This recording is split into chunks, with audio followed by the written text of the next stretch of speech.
खरं म्हणजे कसबा बावड्यातील मतदारांचे आभार मानावे तेवढे कमी आहेत। झालेल्या विधानसभेच्या निवडणुकीमध्ये लाडक्या बहिणींनी आणि मतदारांनी मला भरघोस मतदान केलं आणि त्यामुळे माझा विजय सुकर झाला।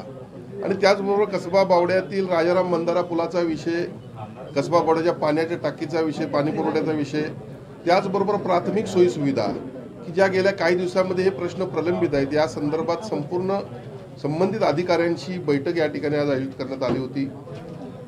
आणि एकंदरीत या बैठकीअंती असं निदर्शनास येतंय की पुढच्या काही दिवसांमध्ये हे जे काही प्रश्न होते ते तातडीनं आपण निकालात काढत आहोत।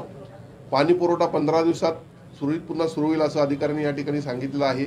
राजाराम बंधाऱ्याच्या पुलाचा विषय जो आहे तो कंपल्सन ॲक्विजिशनच्या साठी गेला असल्यामुळे साधारणतः एप्रिलला हे काम सुरू होऊन पावसाळ्याच्या आधी या ठिकाणी नवीन पूल रहदारीसाठी खुला होईल असं मला या ठिकाणी अपेक्षित आहे।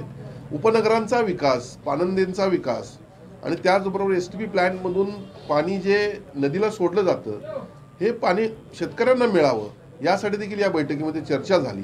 आणि लवकरच या बावड्यातील प्राथमिक सोयीसुविधा अमृतच्या माध्यमातून 300 कोटी शहराला आलेले आहेत, त्यामुळं उपनगरातील ड्रेनेज सिस्टीम, बावड्यातील ड्रेनेज सिस्टीम, लाईट्स असतील, पथदिवे आपण म्हणतो, रस्ते असतील, गटारे असतील आणि या सर्व इतर ॲम्युनिटीज म्हणजे गार्डन्स असतील, 3,30,00,000 रुपये हनुमान तलाव डॉक्टर बाबासाहेब आंबेडकर उद्यानाला या ठिकाणी आलेले आहेत। या सर्व गोष्टींचा आढावा घेण्यात आला आणि लवकरात लवकर या बावड्याचा विकास होईल आणि या बावड्यामध्ये कुठल्याही कामांची कमी राहणार नाही याची मी खात्री आज या ठिकाणी आपल्या माध्यमातून बावडावासियांना देत आहे।